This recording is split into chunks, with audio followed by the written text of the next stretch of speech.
That's because you got that creepy accent. Craig. Like Craig. I have not just pronounce it, I now have to say Craig. And they go, oh, Krieg. I'm like, there's no E in it, but that's all right. Well, just say Don. in Arkansas or like anywhere? Krieg? Anywhere, all over the good old US of A. See, I just order it with my app in at Starbucks, and I don't have to deal with it anymore. I do the same thing. Have your name. Ordering coffee, they would always screw my name up. What, Chad? How do you spell Chad? Yeah, I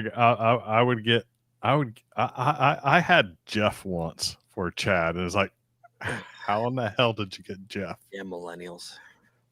You need to put Chaddington Bear next time. Right.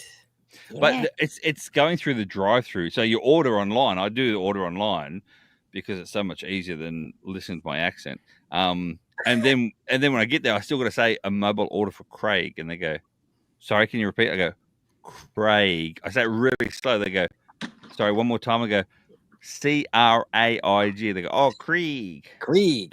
Everyone says Krieg. It's going Craig. You got to go Craig. Craig. Craig. Craig. I go Craig. Craig. So you say Krieg as well. Creg. Craig. Craig. Yeah. Craig. Then they'll get it. They know. We have a problem with the using the diphthong. They know. Here. Yeah, I was going to say, if you have a problem with a thong, Chad, that's your business, mate. No, the diphthong, I don't care where you put it. I don't care where you put it, what ocean or what water you put it in. Wherever you dip it, mate, it's up to you. Hey, Greg. No, I'm going to Greg. Greg, you have an echo? Is that what you're saying? I can't hear you. You're on mute. You put yourself on mute. He's on mute. Did I? I didn't mute him. Did you mute yourself? I'm getting a delayed loop echo. Oh, that's interesting. Yeah. How bad is it? It'll be the YouTube echo. It's probably me. Yeah, it's you. Do you get it when you're on mute? It's not me. I don't have an echo. Yeah, do you have an echo? I don't. Craig, do you have an echo? No, I don't. But Scott, I've used that line so many times. It's not you, it's me. I've used that so many times. My God, how many women have said that to me in my lifetime? I have no idea. I can't even count. No, I've used it. So women have used it on you, Scott, but I've used it. That's what I'm saying. How many women have said that to me? Yeah, no, I don't give them a chance. So. Yeah. You turn and burn, man. Yeah. Hey now. And mostly for you, Scott, it's about like, oh, you put 6 foot on your profile. Gary, speaking of my shortness, Shane is now as tall as me. He's my height. Man is my height. Which amazing. God bless him. May he be taller than me. Toby's taller than me. Let Shane be taller than me. Yeah. And at 14, he's my height. Yeah, he's got to be taller than you. Oh, your mouth to God's ears, man. He has to. Someone got a vacuum cleaner running now? That's not me. Who is it? Not me. Is it Traveling Geeklessy? It's Traveling Geeklessy. Yeah, it's Greg. Greg, what you got going on over there, my man? You got something going. We hear. Yeah. It's like a full a vacuum cleaner, like a Roomba. A Roomba under the feet. A Roomba. Roomba. Nothing good, he says. You can just say it. We cannot hear you. He's not saying a word now. He's like, nope. I'll let the Roomba speak for me. Oh, now he's on mute. Oh, now he threw himself on mute. Wait, I thought you had muted me. No, I unmuted you. Oh. What is that sound? All right, so you still have the echo? Is that your air conditioning? Yeah, I'm like a 3-second delay from what I say that I hear it back. So one of the things that when I've had that in the past, what I'd do is take one of the earphones off, and I'm able to concentrate on my on the regular feed, and somehow mentally I'm able to process it. Go ahead and try. Otherwise, just take your whole headset off and take it off the thing and just go with a computer system. That's it. Something. Right. So. Right. Who is calling? You're still on mute. Hold on. Oh my God. Give it a test.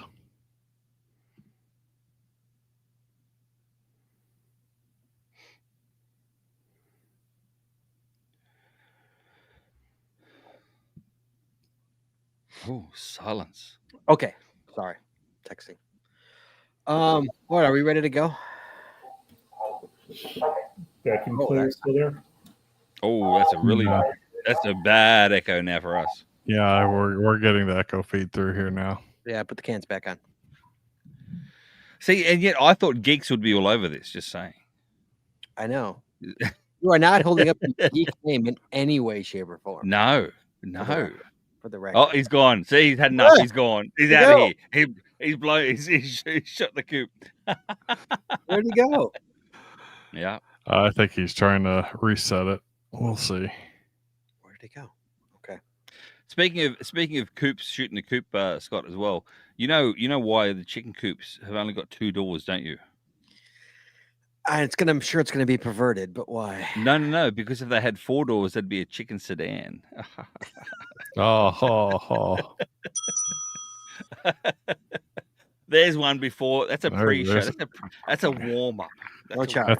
No charge on that one, guys. No charge. A decent level dad joke. Yeah. It should be better. Oh, we know? much better. How are we now? Much better. No Roomba. He turned the Roomba off. I found the glitch. You found the glitch. Okay, good. Okay. All right, are we ready to go live? Sure. In 3, 2. I'm not even ready yet. Here we Oh. go. Okay, in 3, 2. You wanna know how to find it. Seek it out when they hide it. You know it's in the bag when it's an easy grab. But come on, take a chance now. Go, geocache. And if you need help, we're right there in a flash. If you got a question, just call in and ask. Uncover the stash on the Geocaching Podcast. The Geocaching Podcast. Welcome, everyone. It's Wednesday. It's 8:30, which means it's once again time for the Geocaching Podcast. My name is Scott Burks, and please welcome first our co-host from Down Under, Craig. G'day, Scott. You always make it different, mate. I like it. That's how he says his names. We all call him Craig. He calls himself Craig. Craig. Like there's an E in there, but it's Craig. There's no E. There's no E in my name. There is in See My Shell, but not in Craig. And as always, to my virtual left, who changed my text to say, my favorite show. It's always been like that. It's always been like that. Chaz 427. Howdy, all. Let's talk Project GC. That's right, guys. Tonight's episode number 880. Oh, so close. Oh, Recorded live on the next year. We're going to hit it. Recorded live on September 17th, 2025 is the Project GC chat. Guys, if you have a question, guess what? Phone lines are open. Give us a call. 808-468-7924. That is 808-GOT-SWAG. And for your international calls, you can call us free via the web at callinstudio.com/show/GCPC. But first, Chadley. Mm-hmm. Nice shirt, by the way. Yeah. Guys, for anybody listening at work, Chad's got his shirt. It says Taz 427 and Chaz and Chadley and Fact Chatter. But it doesn't have Chad GPT. Yeah, I need that Chad GPT. That is the official Team Chad t-shirt is what that is. You can get in the store right now as we speak. Chad is wearing one. But first, Chadley, we got to talk about the Patreon. Got to pay those bills. That's right, guys. It costs a lot. That's close. Guys, it costs a lot of money to make this show work. There's 2 ways you can help us out. First, you make a one-time payment via PayPal. That's PayPal.me/the Geocaching Podcast. You make a one-time donation. $5, $50. We don't care. It doesn't matter. Go straight to the bills. Don't even see it. Or, Chaddington. Or you can join the Patreon. Ooh, you get anything with that? You do, Chadley. You get extra audio, extra video only available to our Patreon members. You get stickers and coins and pat tags and pins. You get the Patreon-only show at the end of the year. We just give stuff away, emptying the prize closet. It's an amazing, fun show. You want to be a part of that, you can. You join Patreon. Guys, tiers start as low as $5. You want information or you want to join, you go to patreon.com. That's patreon.com/the geocaching podcast. Promotional consideration paid for by the following. Tonight's show is brought to you by Cachly. Cachly is an advanced geocaching app for iOS. It features powerful online and offline features, including filtered searches, offline maps, and offline saving of caches. Cachly has hundreds of advanced features that will make your geocaching experience just that much better. Get more info at cachly.com. That's CACHLY.com. And tonight we're also sponsored by Logwork. Logwork are the creators of the fantastic logbook, made with genuine Right in the Rain paper. The logbook designed for the micro containers of the present and future, geared towards the hider who would rather go cache and do cache maintenance. Find them at logwork.com. That's LOGWERK.com. Also brought to you by FTF Geocacher Magazine. FTF Geocacher is the magazine for geocachers written by geocachers. With 6 issues a year, FTF offers practical advice, hints and tips, cacher buyers and milestones, geocaching events, trail tales, and all things geo-related. Find them at ftfgeocacher.com. That's ftfgeocacher, one word.com. And by the Max Suds Body Company. Max Suds Body Company makes handmade bath and body products from all natural oils and butters. Items such as Poison Me Gone soap, itch spray, and 2-cent choices of bug spray are all great for outdoor enthusiasts like geocachers. At Max Suds Body, we have you covered from head to toe. Find them at maxsudsbody.com. That's MACSUDSBODY.com. And by 2 more weeks, Scott. 2 more weeks. 2 more weeks. I know. And by Practical Geocaching. So it's funny. I've been watching Jim. What has Jim been saying? This is Jim RKY, the worst. What is it? The worst vlogger on the internet or something on YouTube. Have you seen his videos? Oh, they're so funny. They're so funny. I'm sorry, Jim. I haven't, mate. I haven't. He's the worst. I can't remember what he says. The worst vlogger on YouTube or something like that. It's really kind of funny. Anyway, and by Practical Geocaching. Practical Geocaching is something new for you this summer. Summer's almost over. New freebie offers through September 30th. 1, receive a 1-pack of our new Lego log roller with any order of $25 or more. 2, receive a bundle of 52 Right in the Rain cut logs with any order of $50 or more. Or 3, receive our EDC TOTS tools of the trade with any order of $100 or more. That includes a stainless steel mini multi-tool, Eversharp scribe, deluxe log roller, titanium tweezers, rechargeable 800 lumen flashlight, and rare earth magnet. Find them at practicalgeocaching.com. That's PRACTICAL geocaching.com. I'm looking forward to what he's going to have an offer for the winter, Scott. Maybe he's going to have more. He's going to have more for the winter. Remember when he had the more tongue twister. Shortest promo on the whole thing? Yeah. Shortest promo. You don't remember, Scott? Is I actually put it out there to him saying you've got the shortest on the whole lot, so why not go one better? And he did. What you wished for. I know. Be careful. Exactly.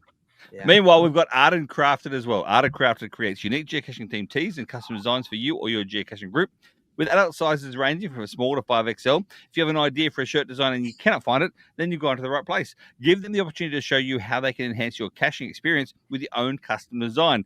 Visit them. Sean's great at artedcrafted.com. That's ARTEDCRAFTED.com. And by pattags.com for all your swag and pat tag needs. Visit our website to get creative help, to trade or log tags, or to purchase your own personalized pat tags. With over 50,000 tags to collect, pattags.com is everything you need to start your pat tag collection or flash tag obsession. Visit them at pattags.com. That's PATHTAGS.com. And by GeoGo. What now? A flashing obsession. I like that. I like that, Chad. That's good. That's good. Different. Yeah, that's good marketing, Chad. Well done. Yeah, flashing obsession, Chad. I like that. Did I say flashing instead of flash tag obsession? No, you said flash tag, but I just like flashing. It sounds better. And by GeoGo. It was always possible. Oh my God. Are we done? Almost. And by GeoGo. Go caching with GeoGo. The geocaching app for Android that includes a wearable player, trackable scanner, companion watch app, and county finds database. If you're an advanced geocacher, GeoGo helps powerful features like nearby cache notifications, optimize routes, offline mode, bulk TB logging, and much more. Learn more by visiting them at geogo.com. That's GEOOH-GO.com. This is a new one, Scott, as well. Finally, by Cashcraft. Yes. Cashcraft builds handmade geocaches, including the devious railroad spike geocache made from an actual railroad spike, as well as gadget geocaches, geocaching supplies, and goodies. Shop Cashcraft products in person this Saturday. That's right, this Saturday, September 20th, one day only, in Frederick, Maryland, at the Maryland Geocaching Society block party. Say that 3 times quickly. GCATA 6D. Or you can find them online at cashcraftnj.com. That's CACHECRAFTNJ.com. And as always, Chadley, you can find sponsors on our website or in our show notes. In our show notes. See, Scott, just for Jim's purpose as well, that there, what Cashcraft give me every single time, that's a good size amount. Yes. That's a good amount. So, but Jim, because Scott reads it out, you can go as long as you want, mate. You can go as long as you want. I don't think he's in the chat room. I don't see him chirping at me. So No. Chat room tonight. So yay. So I can say whatever I want. He'll just give me grief later in an email telling me how mean I am. I'm just kidding you, Jim. You're my favorite. You're my favorite. My favorite sponsor. Don't tell the others. Wow. I'm kidding again. I love all my sponsors. I love them. It's okay. Every other sponsor out there that we have, I understand because I'm the same. Because Chad's Scott's favorite too. So right. I understand what they feel. So I'm with the people. I'm with the people. The people's choice. Guys, tonight on the show we have got a special guest. We've got Traveling Geek. Greg. Hello, sir. How are you? You're on mute, by the way. FYI. Yeah, great to be here. Thanks for having me. So Chad tells us you're an expert, and we're gonna put that to the test of Project GC. Is this true? Chad said you have to call Traveling Geek. We have to get him on the show. I think nobody is an expert in Project GC, but I'm above average. Well, I am definitely not an expert in any way, shape, or form. You're below average in a lot of places, Scott. Just saying. Yeah, I know. But I can admit it, unlike you. So I'm freely admit that. Because I'm not. Okay. But this is not my show because I really don't know Project GC. This is Chad's show. Chadley, Back Chatter, Chat GPT. This is all you, kid. So Chad, all right, take it away, kid. Yeah. So first, I've known Greg now for almost 15 years. So since I basically started geocaching, and we've done a lot of caching together. He's a good friend of mine, or I view him as a good friend of mine. At least I don't know if he views me as a good friend or not. But he made dispute that. Yeah. Acceptable. Acceptable. Okay. But whenever I have a Project GC related question, Greg is who I go to. So I guess can you give us a bit of your background with Project GC? Yeah, so I really don't remember how I stumbled across it first time, but it seemed like a good tool. I've got enough of a nerd geek background that it appealed to me. I signed up. I was one of the early people authorized to write checkers or scripts. I had no idea what Lua was at the time.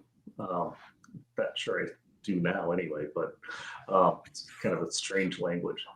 But they gave me access, and a few months later they just shut it down, and they didn't take any new writers. So the batch of script writers I got back in the day are still the few that do it. It's a few hundred, but it's still they curtailed that pretty quickly, understandably, because if you know source code control, I didn't realize it until relatively recently.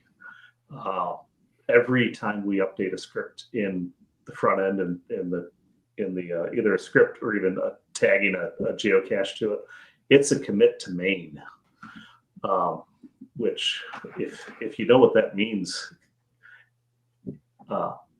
when I realized it, I had to sit back and really control how often I committed to main, because I was doing it, 20 times an hour.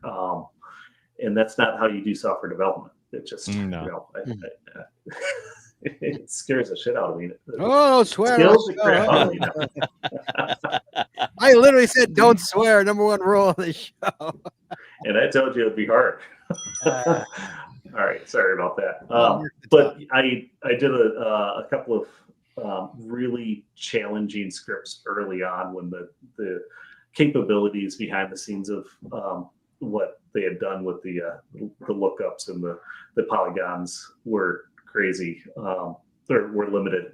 For example, Stack Checker had a zip code check or a zip code challenge in Galveston where you had to find a cache in each of I think 15 zip codes.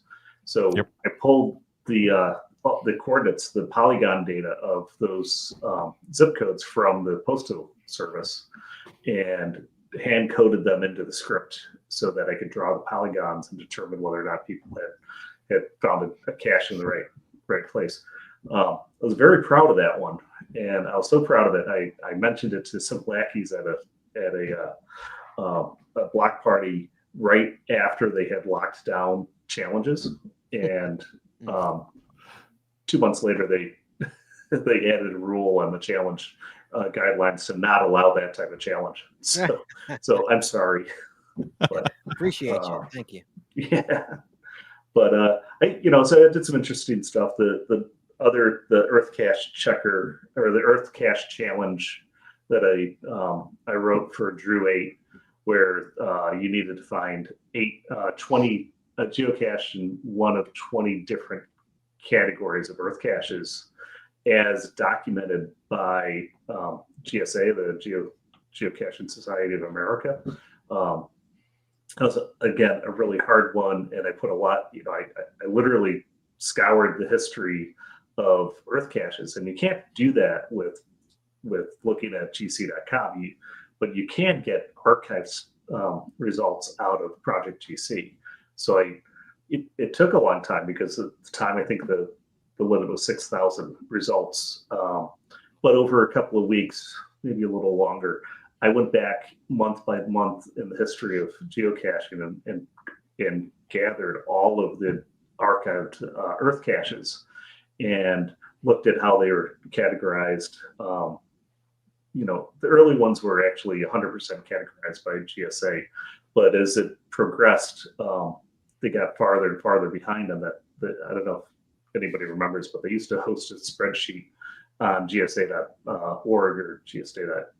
I don't know what the site was, that listed them all, but it was always out of date. Or in recent history at the time, it was always out of date. So I reached out to them and asked them, how often they updated, and they answered it. We do it as best we can. And then I asked them about, well, why aren't you still listing the archived ones? Because you can still qualify for the challenge with the archived ones, even though they're archived, you still found them. And they're like, oh, well, we just delete them from the spreadsheet. Yeah, I remember you telling me about this. I was like, what? So at that point, they dropped the spreadsheet. So it's been hosted by my Google account since, and it is still, now it's probably 10 years out of date, but we spent a lot of time with me and Drew and a couple other Earth Cache type people to get it as far up to date as we could. And then once I wrote the checker for it, it got replicated across the world 4 or 5, maybe 10 times, which I thought I was pretty proud of that too. So made an early influence on it, but then I got out of Project GC scripting for many years, 10 years maybe, at least 7 years, because I noticed that the last YouTube video I did on it, I only did 3. People didn't really watch them much, but was the most recent one was 7 years ago. So that's about probably when I got out of it.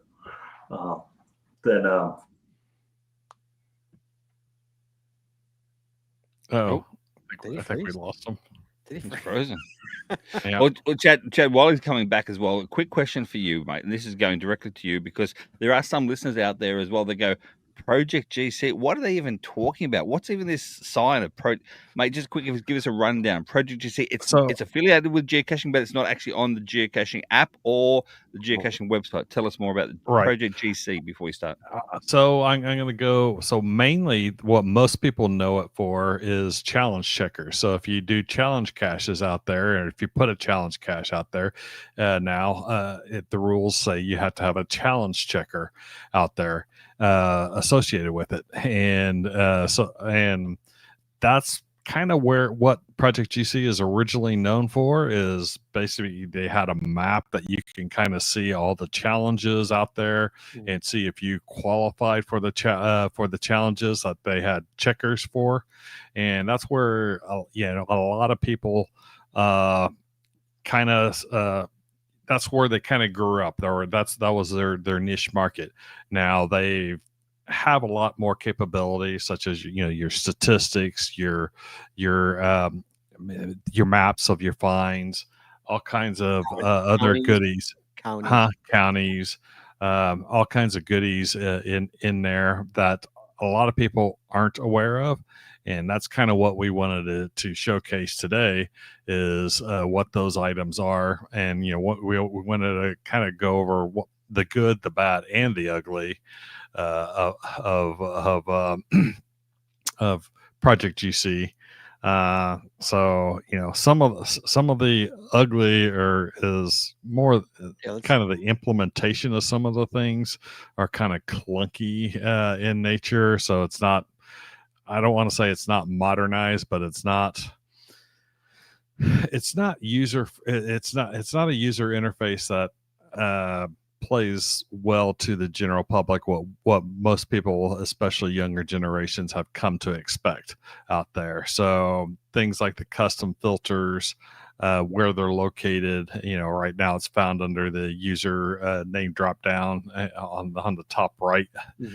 So up at the top right you have your user, and then you can kind of go build your custom filters inside of there, those type of things. So I find one of the best tools to use is actually the map tool, and the county map tools that are within there.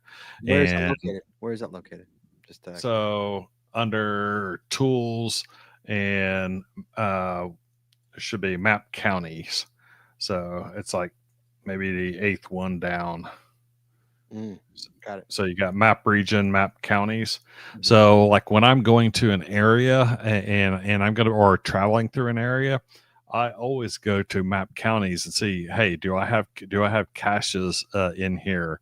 And so I'm trying to pick up some of those counties, and I'll make a trip with Cache Tour going through those counties, and I will make sure that I will have caches, a priority 1 and a priority 2 cache in all of the counties that I'm going through, so that I'm making sure that I pick up those counties. So just to be out there as well, again, for beginners out there listening to this, we are talking about project-gc.com. It's not projectgc.com. You have to have the dash between it because it's a different website itself. And what Chad's talking about as well is in regards to using that as separate. So you're using basically 3 different locations, so 3 different websites. So you've got this geocaching website, the Project GC website, and Cache Tool website. If you've got Cachely, on the other hand, that all comes all in one. But what I use Cachely, the number 1 app for iOS, and a proud sponsor, ding ding. But what I use Project GC for, Chad, as well, is mostly on desktop only. I never use it on the field at all. I only ever use it on desktop. The only time I use it in the field is the quick checker, as you said before in the beginning. But I only ever use it to see literally my statistics. That's going to be probably the number 1 thing that every geocacher out there uses Project GC for is their statistics. Yes. I'm talking about statistics up the wazoo. Everything you ever wanted to know. Everything you want everyone to know. I improved my statistics, Scott and Chad, just recently when in my trip to Colorado. oh, my elevation just increased because I found so many more caches in Colorado. So my elevation average increased dramatically. And again, I wouldn't have known that hadn't it been for Project GC. So for me, Project GC is all about the stats, but everyone's different, Chad, just like yourself, using it in the field, mate, in the field. One thing to mention too is that Project GC also, they have a free version and a paid version. Right. So that's something to be aware of as well, because there is. So some of these features that we're going to talk about tonight are definitely in the paid version, paid only version. And since I've been a paying member for over 10 years, I can't tell you which ones are free and which ones aren't. I know the statistics are free, and I believe the challenge checkers are free. Yes. I'm a paid member. Yeah, I think you can only run 10 checkers in a day. Okay. So without paying, they run a great sale once a year, and you can stack your memberships. So, and the more years you buy at that sale, the cheaper and cheaper they get. So I'm good till 2038.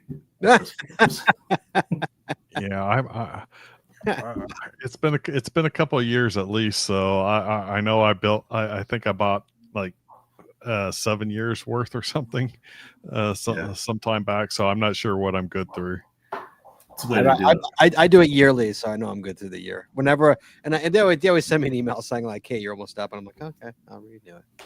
I think mine's like normal, like subscription based too. So they send me an email saying it's coming up. I'm like, yeah, I'll just let it keep going, keep rolling through. So easy. And I find Chad, like you just said as well, the main reason why I need to use it for like premium membership, 2 reasons. Number one is the challenge checkers, of course, because there's more. I can get more than 10 in a day. And number 2, though, for me is the notifications that you get for log change notifications. So they give you notifications for log changes and notifications for photos being attached to the logs of your hides as well. So that's really good. If you've got some really clever hides out there and you want to keep the photos hidden off there, you know what I mean, that sort of thing too. It's really cool to have that as Project GC premium, because you can get that information very quickly and then reach out to the person and go, can you change your log a little bit, not giving the spoilers, or can you delete that photo or whatever else from there too. So I like Craig, that you part. can get favorite point notifications too. So yes, whenever I get a favorite point, I reach out and thank the person through messages. Or whenever you have a favorite point removed. Yeah. Once a favorite point's removed for me, I look at who it is, and if I found any of their caches, I remove the favorite points from them too. So there you go. That's what you get. There you go. Don't remove a favorite point from me. I've never so far. Since having that turned on, which I've had it turned on for probably a couple of years now, or the feature enabled to get notified. I haven't had anyone remove any. So I had one. It was probably Stugans, right? It wasn't, but it was somebody I knew. I don't remember who it is now, but yeah. But they didn't have a lot of favorite points, so I'm sure they're reallocating favorite points. All right, Chad, continue. We got so much to get through. All right, so I'm gonna go ahead and go to some of the good stuff. We talked a little bit about the ugly while Traveling Geek was gone. I think one of my favorites is the map compare. So when you're dealing with multiple people in there and trying to make sure that you're not trampling on people's feet, that sort of thing, and with the custom filters, map compare is pretty good. Greg, you want to comment on that, or?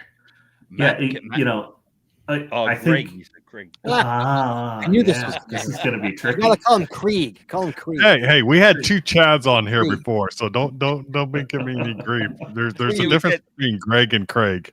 We said Chad and Chaddington Bear. There's a difference between Chad and Chaddington Bear. But I think map compare, other than the name is completely wrong, it is the best part of Project GC. It is the most powerful mapping capability in my opinion, of any geocaching related site, even Cachly. I mean, granted they can do more with it. I know, Craig. Sorry, but I had taken a temporary absence here during the ugly, and I want to say that the custom filters was on my list of ugly, but it was also on my list of great. So it's a really extremely difficult user interface to understand and configure things. But once you do, in Map Compare, when I'm looking for something, I add a custom filter, and I've got a custom filter for favorite points over 50, over 100, over 250.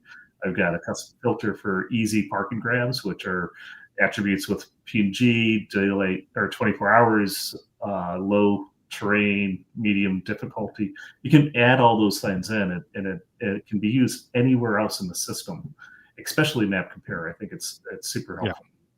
So just to run down for. Sorry, that's definitely. I'm jumping in. I'm jumping in. I'm jumping in because I'm part of the not so smart or the brand new players out there as well. Okay.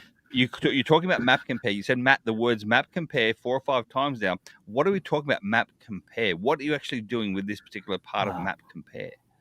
Yeah, so it's interesting. So it's under the tools menu. It's Map Compare. And like I said, it's completely misnamed. It should just be map. The reason it's compare is you have to enter 2 users, a minimum of 2 users, yourself. And if you just want to see everything that's in the world, put in project-GC as the other user.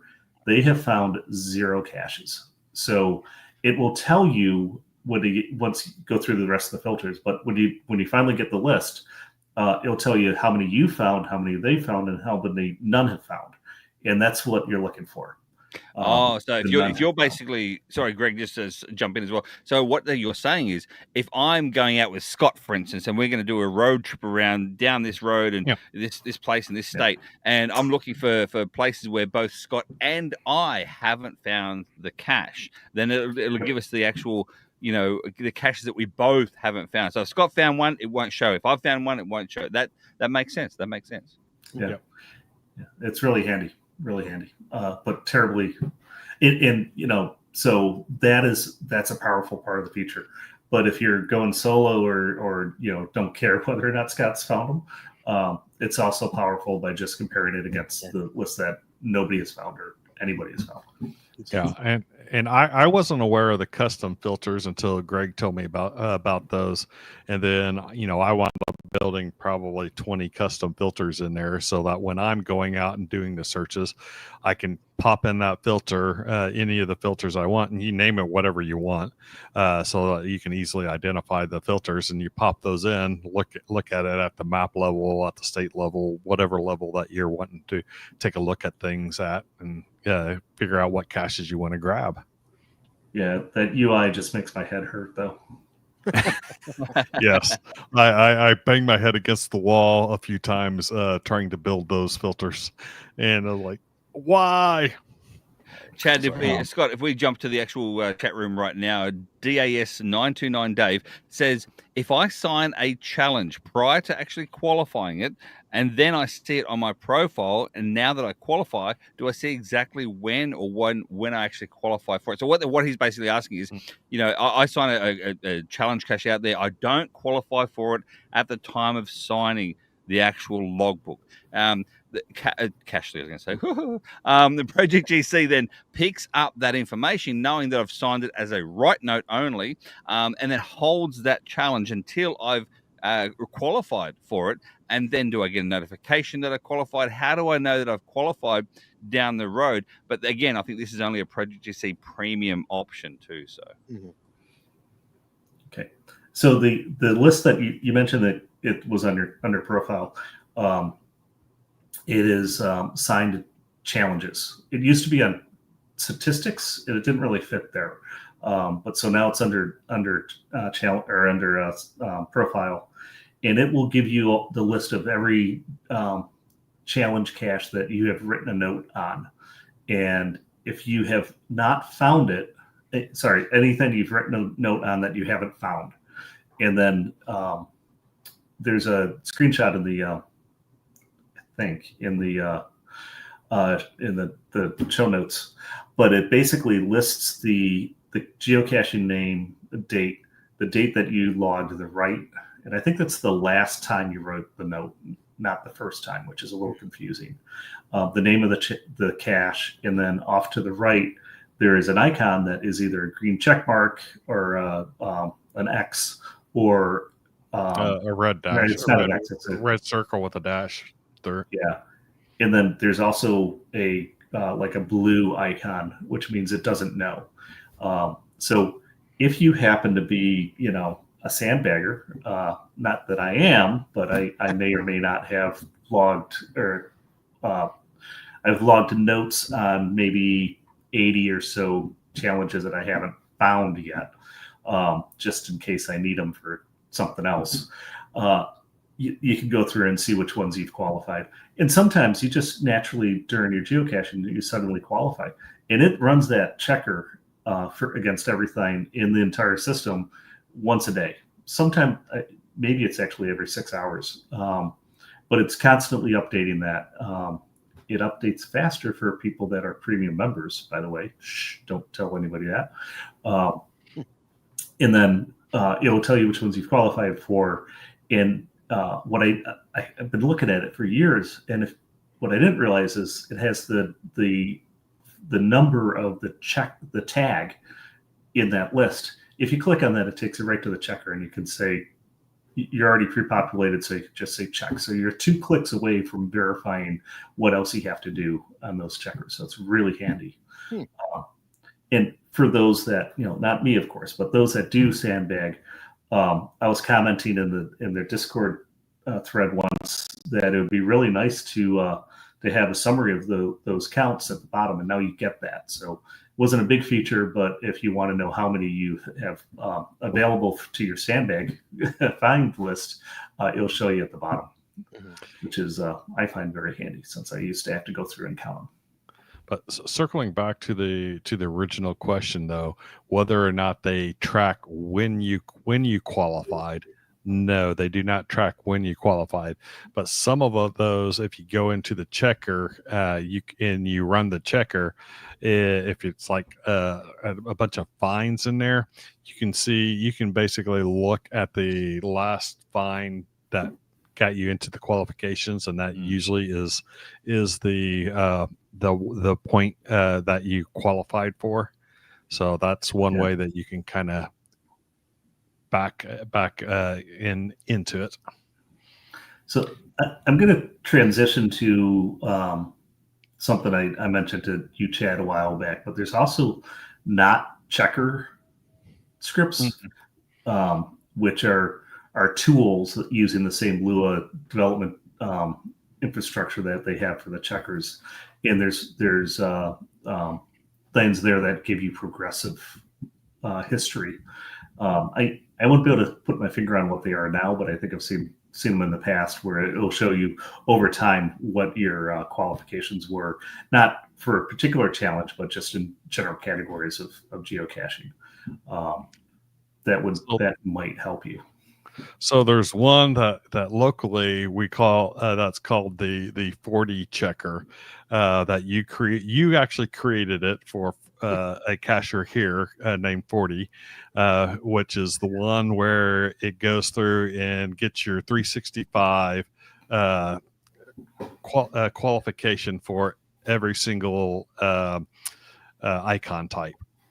So for traditionals, mysteries, et cetera, and so that way you can get that printed out, and you can see what days that you need to fill in to get if you're wanting to fill a 365 for the multis, for letter boxes, etc. So that one's actually a pretty popular one out here, because we got a couple of caches that have various challenges, 365 challenges based upon different icons, and a lot of people use that to figure out what do they need to go cache for this day.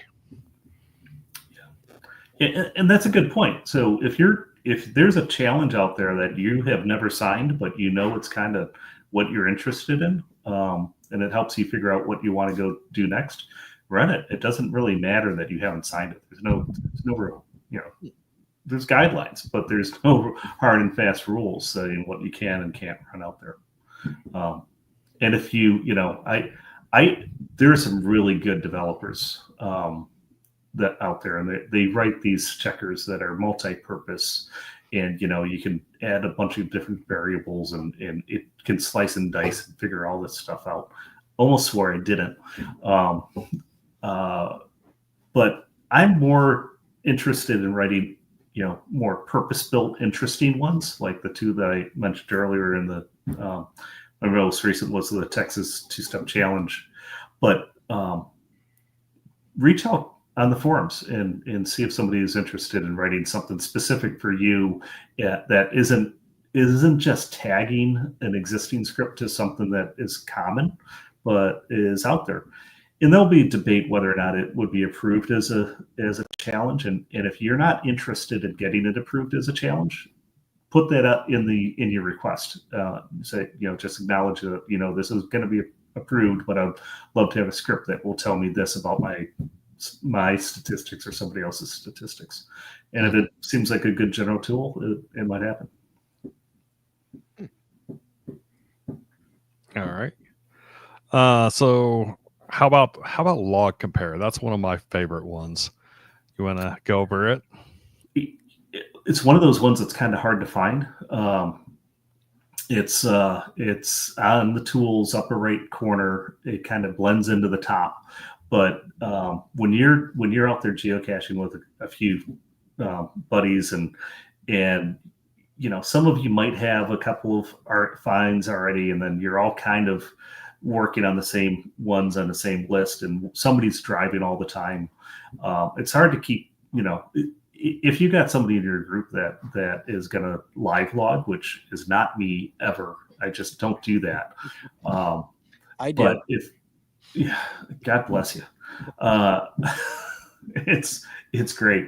But with log compare, you add the people that you're caching with to a list, and it will show you any cache that any one of you has logged that in the date range that you've given, broken down by day, and you'll see everybody else's status of that. So, Scott, if you had found something like 3 weeks earlier, 3 years earlier, but and somebody else found it on that day, it would show that it was found that day, but you had found it previously, so it would have a different color icon.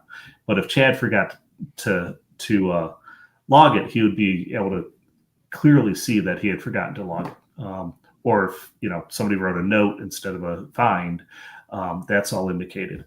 And for going out for the afternoon, that's one thing. But if you're on a 5-day road trip, it's essential tools to make sure everybody gets credit. Because before I found that, I know I left a bunch on the cutting room floor. Right? I'm sure we all did. Definitely. Yeah, so that's one of my favorite tools that they have in there. I would say probably the next one, and maybe not everyone wants to use this, is the Cache Tour Assistant. So for those that use, I'm not going to go into it too deeply, Craig. I see Craig cringing over there. But for those of us that use Cache Tour, being able to go in the maps with the filters and then add it in there, and also show what's already in your list on the map, which is not something that you can do with the geocaching.com site.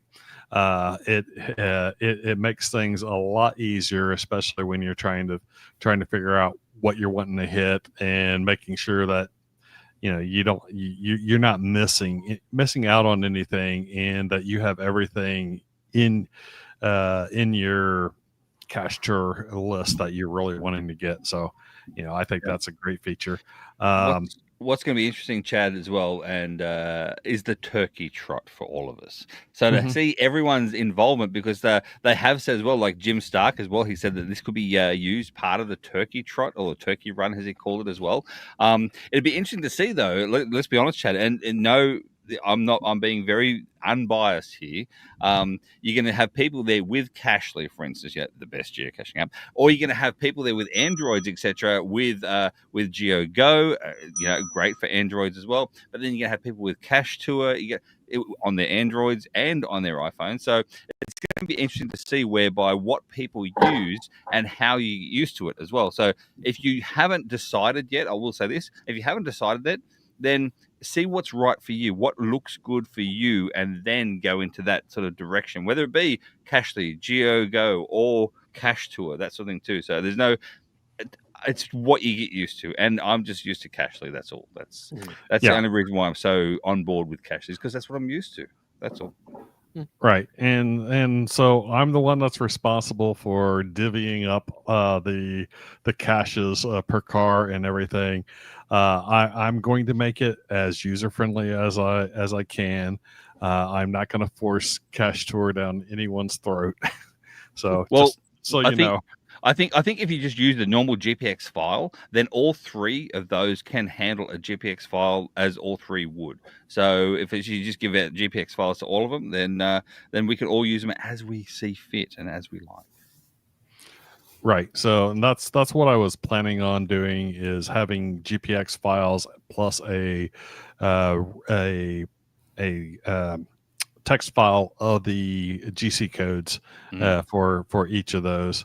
Because sometimes it's easier to print out a text file, especially if you're using a newbie or something like that to navigate to go to the POIs in a newbie. And we all know as well, there's people out there of that age bracket, and I'm not saying age as in personal age. I'm talking about geocaching age, whereby all they use still to this day, all would they use would be a GPS handheld device. And even printed out notes, like the old school. Oh wow! Yeah.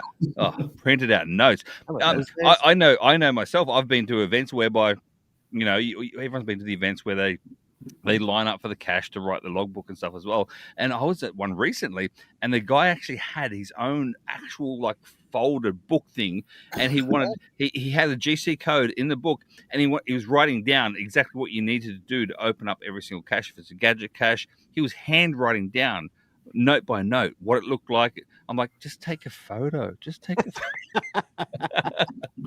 But each to their own. Each to their own. So hey, you're insulting at least two different listeners of the show that I know that do this. So, and that's why I say each to their own. Everyone's different, right. and that's what's one of the best parts about our hobby as well, is that we are all different in that regards too. Well, the great thing about those people are if they're on your phone a friend list, you call them up. They can describe it very, very well. They're going to have step by step. Boom. Yeah. Unless they left the binder at home. Oh, yeah. Like it's nothing. Yeah. I just brief comment on Cashly. Brief.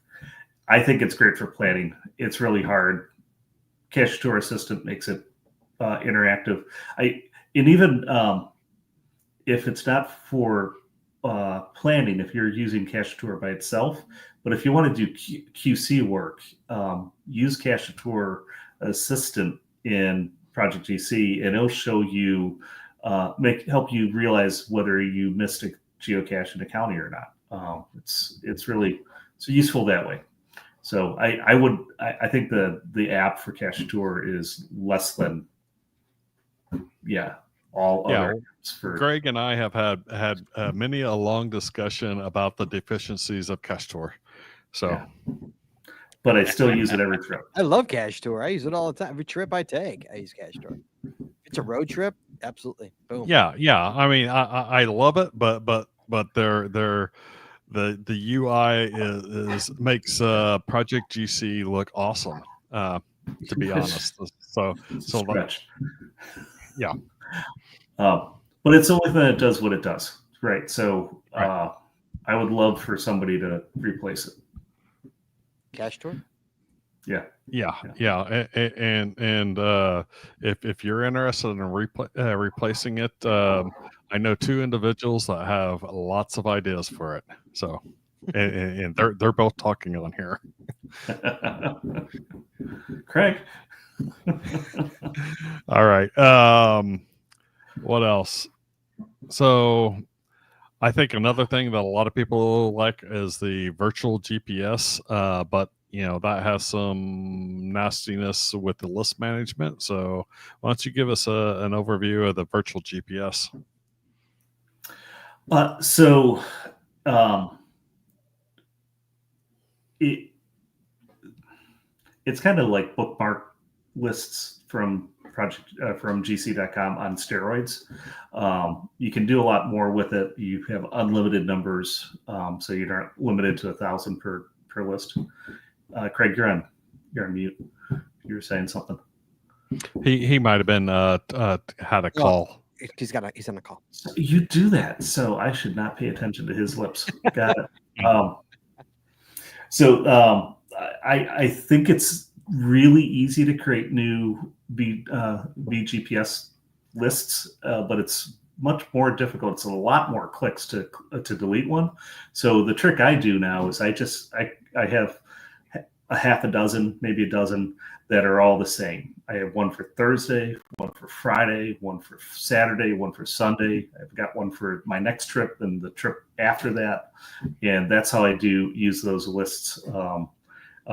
And then when I'm done with it, I just delete everything on the list. And I use CGO, and you can import from those from bookmarks. So I'll actually push them into GC.com bookmark lists and then pull them into CGO with the same names. So I keep that little workflow pretty precise, and I don't have to do cleanup anymore, or not as much. I mean, the cleanup of deleting everything in one of those lists is 2 clicks as opposed to 5 or 6 to delete the list. That said, once you have to put things into the list, you can add them from a page, a listing. If you're looking at the map, you do a right click, you just got a little plus sign. If you're looking at a map and you want to use the draw a perimeter around a bunch of geocaches and quickly add those in, super easy. If you're looking at the table at the bottom, you can check the ones that you want and add those in. It's really easy to populate those, and it's pretty easy to delete individuals as you need to. And if you scroll that table, you've got all the data about all the caches. You got the town that they're in, you've got the county, you've got this little section with smiley faces for all the last logs if they're found, or sad faces or whatever.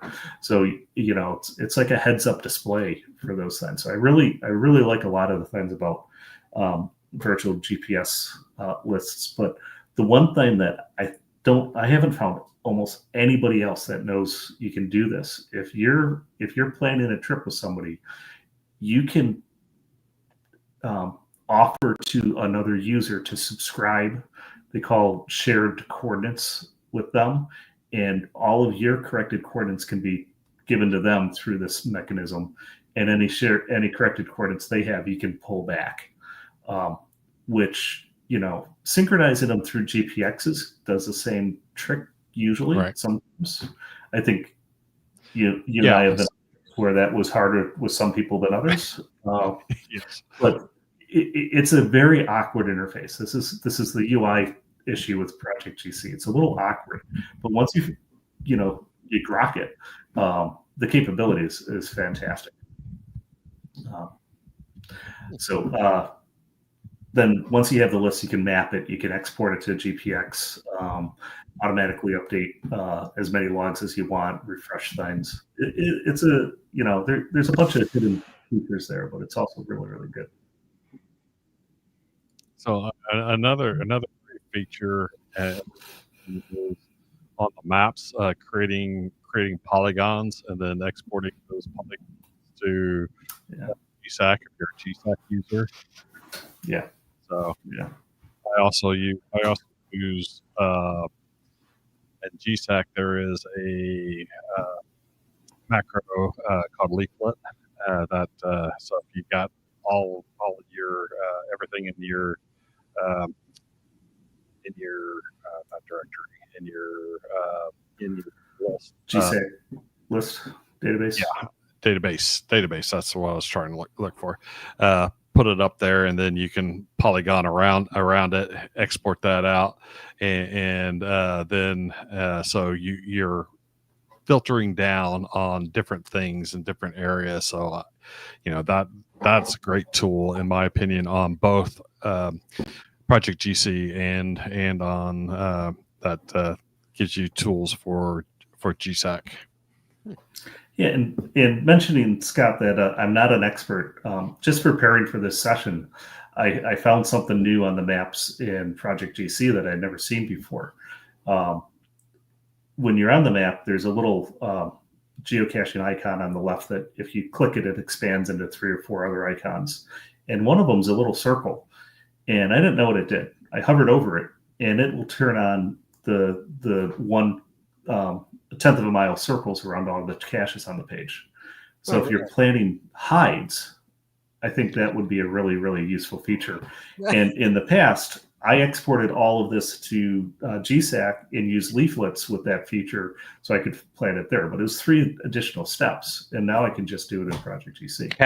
Cashly's been doing that for 5 years.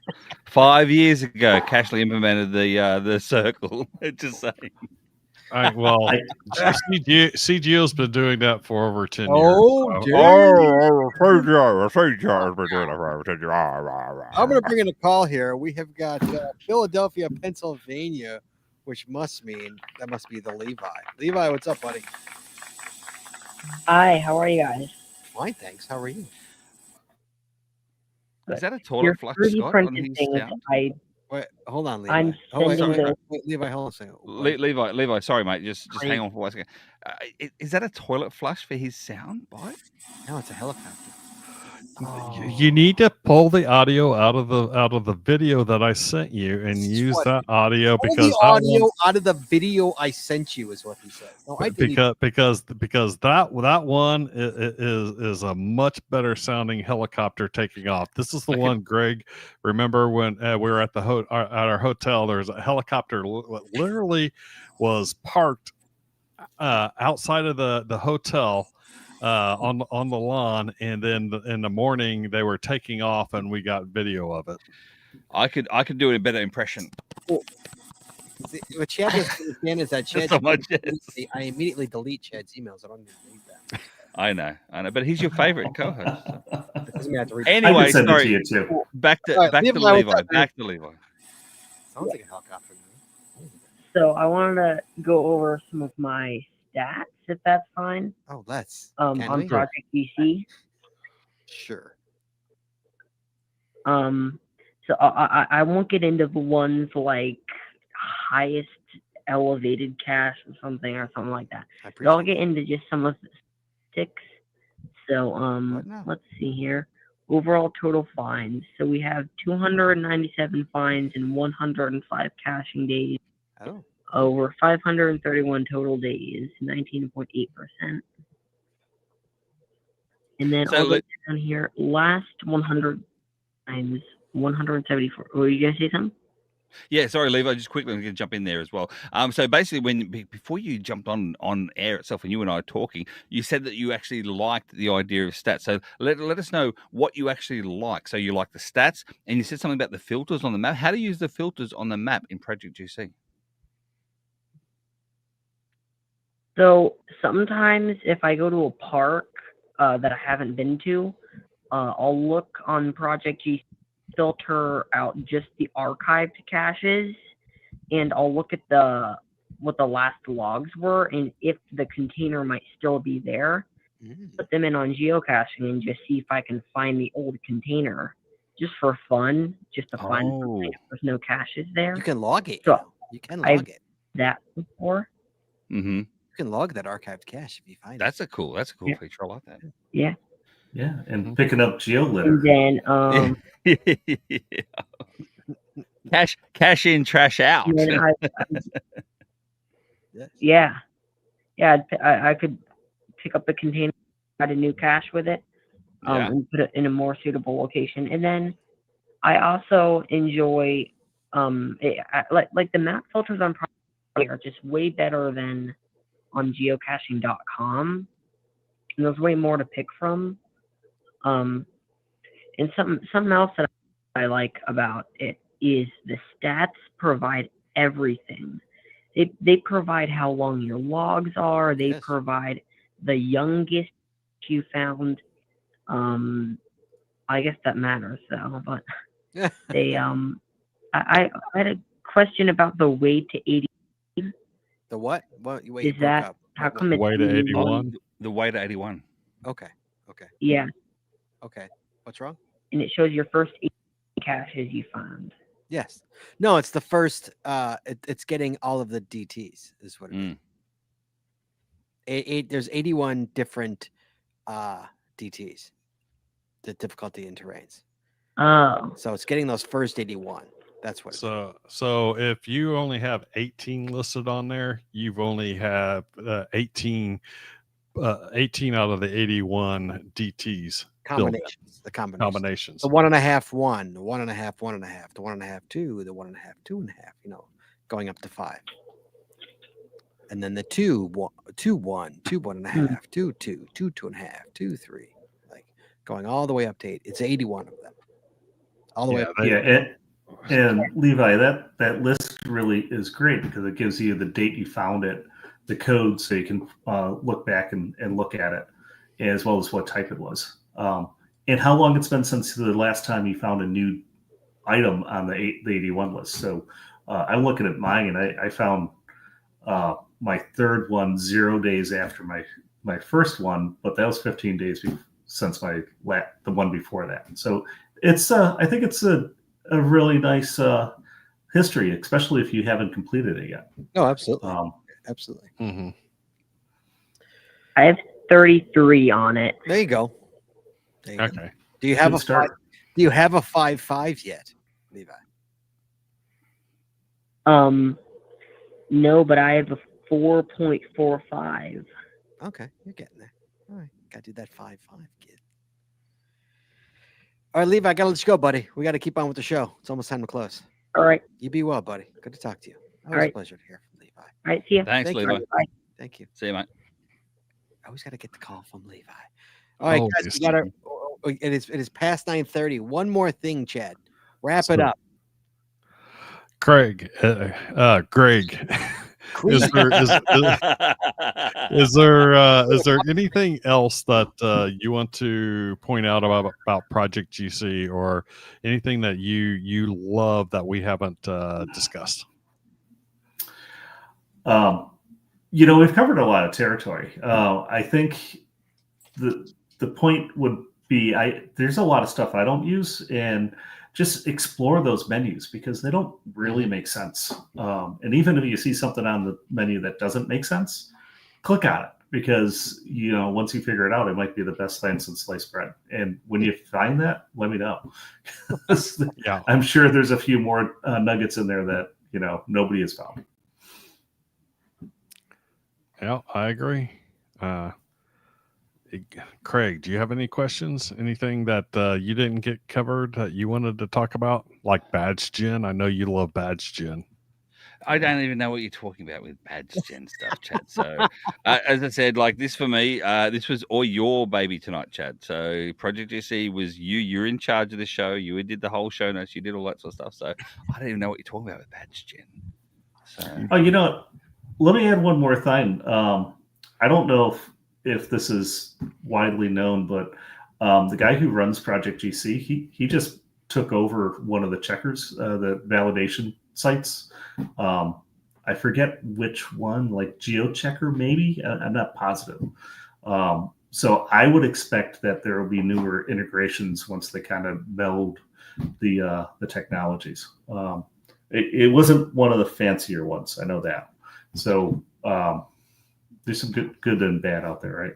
I do recall that about 2 or 3 years ago, wasn't it, whereby a lot of mystery caches out there were being sort of suspended or disabled because of the challenge checkers were gone.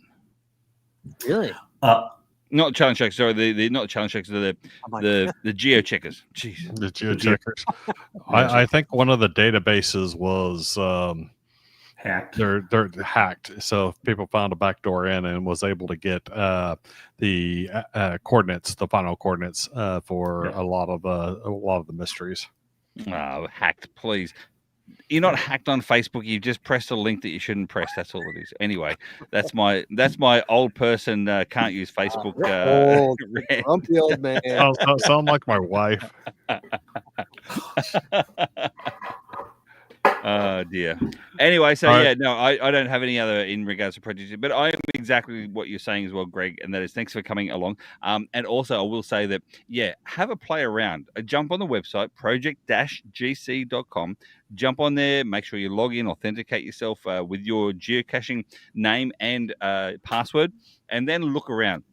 And you might find something that wasn't even spoken about today or tonight, and you actually enjoy that particular feature. So jump on the website, have a click around. You cannot break it, and go from there. Yeah, and it really is a great. I mean, we don't even talk about. There's a lot of stuff, guys, in the show notes. If you want to go to the show notes, about Craig even put up a top. Here are 10 of Project GC's best loved features that geocachers rave about. Yeah. We didn't even talk about, but that was thanks to Chad GPT. That's Chad GPT. God bless. Chad GPT. Oh, Chad GPT. Yes. So, guys, you can go and take a look at that as well. That is in the show notes, which you will find as soon as the show goes live. After the show, you can see on our website, geocachingpodcast.com. As a traveling geek, Greg, thanks, buddy, for coming on the show. Appreciate it. I met Thanks. Greg in West Virginia. I cached with him. We found the West Virginia's oldest together, Krieg. Yeah. Yeah, first time I ever met. Yep. Well, with a teeth full of dirt. With a teeth full of dirt. Yeah. And a flat tire. And a flat tire to boot. Hey, shh. Craig didn't break. Chad didn't break anything. Don't say that. Yeah. Well, that was Scott. That was a lot of fun, Scott. But I got to give it to Craig, who brought me to the oldest in Australia. So that was a really, really great experience too. I think it's pronounced Krieg. And the oldest is in Australia. Is technically Earth Cache, right? No, it's got the number one Earth cache, but it's actually a virtual. And if you look at actual GC numbers, technically it's the lowest or oldest geocaching number as a virtual. So you could say, argument wise, that Australia has the number one, the first ever Earth cache, and the first ever virtual, given the GC code, because it was a traditional, the first one, and then they changed it out to a virtual because of it was in a park, etc. So national park. National Park. All right, Greg, stay right there. Don't you leave, okay? You stay right there. Right. I'm going to throw you Good on deal. Chadley. Sir. Well done, sir. I love when you take over the show. You run the show. Be the man, run the show. Chadley, next week. All those people, Scott, all those Scott and Craig haters. Oh, there's too much testosterone on this show. Then they would like this show. That's because Chad took over, so it was good. Thank you, Chad. This is all Chad. Yeah. Why don't I have next week's show on here? You don't have next week's show. I just looked for the same thing. I put next week's show. Do we have next week's show? Do we have a show for next week? Somebody deleted it. No. You just didn't write it on there, Scott. So I'm not going to be here. So hey, where are you going to be, Chad? Where are you going to be while Scott finds it? I'm going to be in Texas. Oh, what's in Texas? What's in Texas apart from Austin? My employer. But Chad, look. I'm on the road full time, 24/7. I can jump in. I can come to these live shows. Why can't you come to the live shows on the road as well? Yes. Yes. Because as a group, my team goes out and does something when I go to town. Oh, so you've actually got friends. That's the difference. I don't. Yeah. That's the difference. Well, I'll be on the show for next week, Scott, as well, and I'll be coming to you from Alabama, the home of Bamarama, the mega event in 2026, in February of 2026, of which GCPC are proud sponsors of Bamarama 2026. Oh, yes, it is. Yes, we are. Yeah. So what have we got for next week, Scott? Next week, guys, it's going to be I don't even say interesting. I don't want to say good. It's going to be a show. It's a show. It's going to be geocaching for your mental health, guys. Mm-hmm. It's going to be myself. It's going to be Craig. It's going to be Dale Blanc, which is a Kayaker 146 coming on the show, talking about how geocaching helps your mental health. That's next week's show. So I'm not going to say it's going to be a good show. Definitely not going to be a bad show. It's going to be an interesting show. It's going to be a show that a lot of people can actually relate to. Yeah. And you never know, listeners out there as well, you never know. It might be a show that may open your eyes in regards to Scott and I too. I mean, Scott and I, we I'll say it, Scott, we're funny guys, like, we love a laugh and stuff too, but there are things about us in regards to our mental health and how geocaching has helped us as individuals as well. And Dale as well. And Dale. Yeah, absolutely. Absolutely. So we'll be talking about that next week, guys. It's going to be a show. That's all I'm going to say. I'm looking forward to it. I've been wanting to do a show for a while. So, Chad, sorry you're going to miss it. So I'll be wearing my geocaching cheaper than therapy t-shirt. And I appreciate that. Thank you. Thank you. So, guys, that is next week's show. Again, thank you for joining us tonight. Thank you, Levi, for calling in. Thank you, Greg, for joining us tonight on this episode. Don't go anywhere. Everybody else, be safe, be well, hug your loved ones, guys. We will talk to you guys next week. Please join us again every Wednesday night at 9:30 Eastern, 8:30 Central as we stream live on Facebook and YouTube. The archive video versions of our podcast are available on our website or on our YouTube channel, and the audio versions are available wherever you listen to your favorite podcasts. If you like the show, please head on over to Apple Podcasts and rate, review, and subscribe. We'd really appreciate it, and it really helps the show when you do. If you prefer to watch the show, make sure you click the subscribe or get notified buttons to know exactly when we go live. And hey, if you haven't already, please consider becoming a patron of our show. With tiers starting as low as $5, you will get a ton of additional information, extra audio, extra video, only available to our Patreon members. Please head on over to patreon.com today and subscribe. That's patreon.com/thegeocaching-podcast. Thanks once again to our sponsors, Cachly, Logwork, FTF Geocacher Magazine, the Max Suds Body Company, Practical Geocaching, Arted Crafted, PathTags.com, Cachecraft, and GeoGo. Please visit our sponsors, and when you make a purchase, you tell them the GCPC sent you. That's all we got this week, so we'll see you next week talking geocaching, taking your phone calls. In the meantime, be good, be safe, hug your loved ones, and we will talk to you guys next week.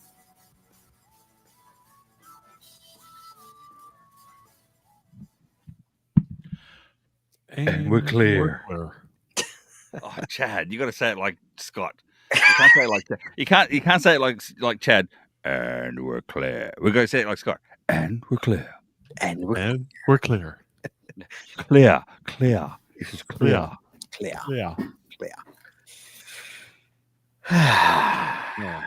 All right, guys. Everybody, thank you. Greg, stay right there. Everybody else, everybody be well, be safe. We will talk to you next week. Be good, guys.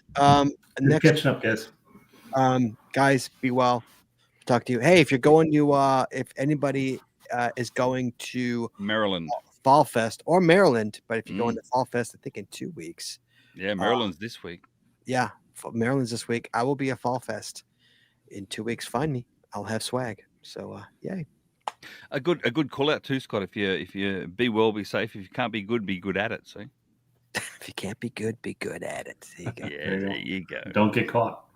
All right, guys. Be good. We'll talk to you soon. Bye-bye. Bye-bye.